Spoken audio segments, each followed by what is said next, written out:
বিপুল বলে আগামীতে দেখি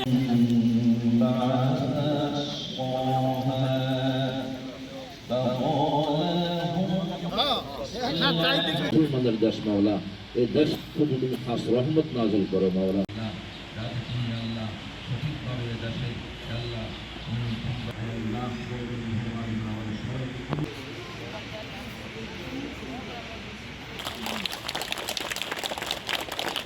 আমাদের নোয়াপাড়া এলাকার গণ্যমান্য ব্যক্তিরা যারা দাঁড়িয়ে আছেন দয়া করে সবাই চেয়ারে বসে যাবেন। এবং চৌধুরী পরিবারের কনিষ্ঠ কন্যা আমাদের মাঝে উপস্থিত আছেন বিএনপির সাবেক সাধারণ সম্পাদক, পৌর বিএনপি সম্মানিত সভাপতি জনাব তাওশিক হক ওসমান।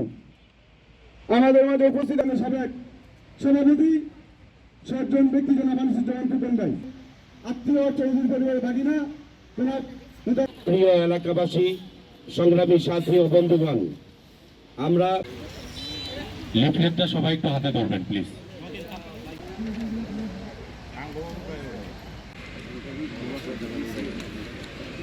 আমি আবারও একটু বলছি, আপনার এখানে একটু সামান্য খাওয়া দাওয়ার বন্দোবস্ত আছে। মুরব্বী, যুবক এবং মা বোনেরা যারা আছেন, আসসালামু আলাইকুম। আমাদের পূর্বপুরুষরা এই পরিবারের সাথে ছিল, আমরাও নানাভাবে এই পরিবারের সাথে জড়িত। আমাদের সমাজের উন্নয়নে, আমাদের মসজিদ, মাদ্রাসা, রাস্তাঘাট সমস্ত কিছুর উন্নয়নে, বিভিন্ন প্রাকৃতিক দুর্যোগে সবসময় এই পরিবারকে আমরা পাশে পেয়েছি।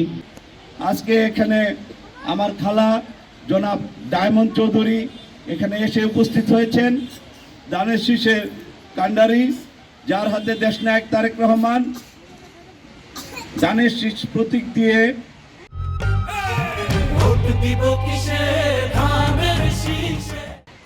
এই রূপগঞ্জের মানুষের সেবা করার জন্য সুযোগ করে দিয়েছেন।